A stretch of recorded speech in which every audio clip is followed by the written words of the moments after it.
จากการเรื่องเมืองทงเมืองหงทั้งเสเพียนกูมานแมนบาสีแก้วรอเป็นแถวเรื่องเขาเมืองคนฟิงแดดเมืองสะพังสีด้านนั้นลำต่อมาได้เป็นเมืองเจ้าฟ้าพญาใหญ่สุริวงศ์ท่องลอยเอ็ดเจ็ดประตูโลกันไหนสาวเก่าสำนักเรื่องเมืองเดิมสาเกตนี่เด็ดเด็ดฝากกาพญากวงลวงไก่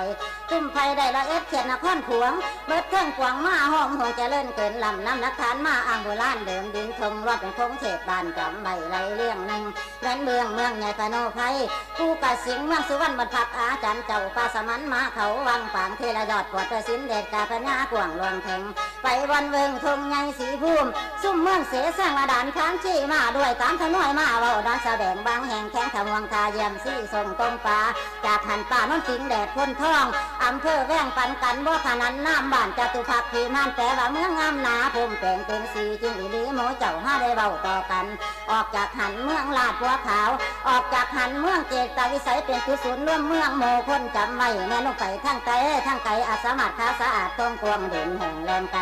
ร่วมบอกไปหัวเมืองทงของขอมจำเมืองหงเมืองทองความเจริญเกินล้ำเป็นไปน้ำสมัยแล้วปูแต่งเกินในสีวิไลทงกวงเด่นแห่งแตงปอปลูกข้างโดยตลอดทั่วหรืองาขายราคาเป็นถังสังลงกุ้งกวงเบิดเทิงกว่าเจริญล้ำดินงามเก่งอารามไปมหาสารคามพุทธทางใหญ่บอลตั้งว่างกวงควงเมืองเป็นบอลเมืองทางพญาลังกับพญาสุขมิตรนางกาลสินทุนร่วมกันเข่าบอลระบือลุดขาดเมืองขยับเมืองดอกบัวบอลบานร่วมเข่าใส่กันออกจากหันข้องกอกเมืองเกลือบ่มีเหลือพ่อเมื่อเจริญเลยลำบากเมืองว่าปีพระสมุทรมาสาเป็นหนทางเศร้าทงเกิดจากขุนเมืองหงและเมืองเสียเก่าอ่างป่านเข่าแหงมันบอลระบือนั่นมือขาดกล้วยเงินเดินไปถึงผู้เขียวไปเกียกตมนั่นขี่นี่ประวัติอ่านน้องขี่ค่อยสีประหลาดประวัติศาสตร์บอกไว้เลี้ยนได้จังลำเข้าไปกำโคกพระกุสุมเป็นบอลซุ่มอรหันบอลกัดสปายังไปห้องน้ำบัวบานก็เลยอาจทราบประวัติทุกขอและสื่ออ่างเต้าเขียนลำบอมีบอลเปลี่ยนลำใหญ่ลำเปล่ากาลสินสีดำหลอดพร้อมจมน้ำกาลสินสีดำเลือดพร้อมจมน้ำโอมีน้ำเอือประวัติเดิมเรื่องไรกาลสินกาลใสนวลศีลาโมนี่รวมเข้าใส่กันออกจากหันข้องกอกเมืองเกลือออกจากหันเมืองลาดบัวขาวเมืองกุศิละลายขาดมือทางก่อยคอยแต่หลังหันลำหน้าไล่นิ่งใส่หยักกุมพันได้ขาดมือเหนียวก่อยหาได้ให้แทนกาลสินสารข้ามเป็นแคนบ้านอยู่น้ำก่ออยู่น้ำสวนแตงโมปลูกขายยำแดงแต่งสวนผักสวนฝายขายดีได้เงินแต่สถานหลักเล่นเด่นกว่าสหาห้ามก็จากหันสิขามขอนแก่นแดนไกล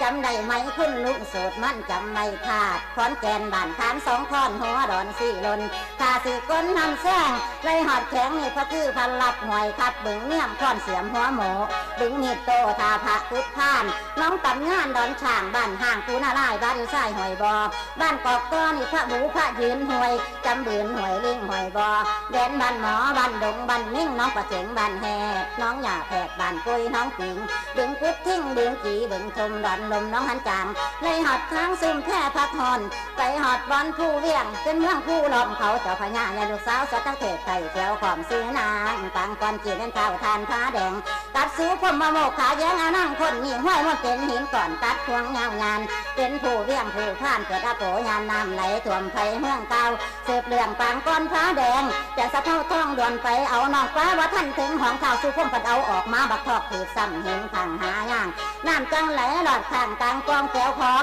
สะเท่าท้องก็เลยติดคาสามสวนทีคนเลยเอิญผู้สำเภาเท่าสัวเป็นผู้สิงผู้งัวเขาพญาพอเท่าฟงเจ้าหากเห็น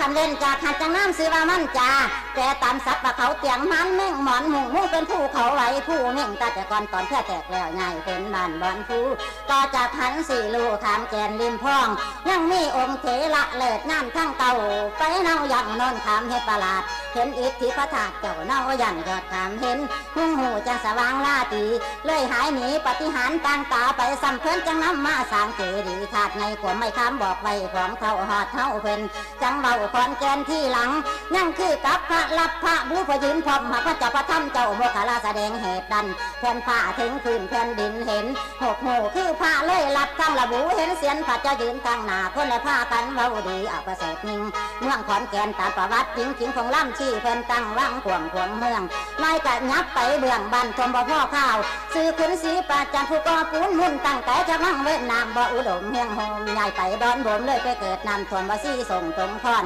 ก็จากหันกะจึงสอนเข้ามาใส่ดึงกระโหน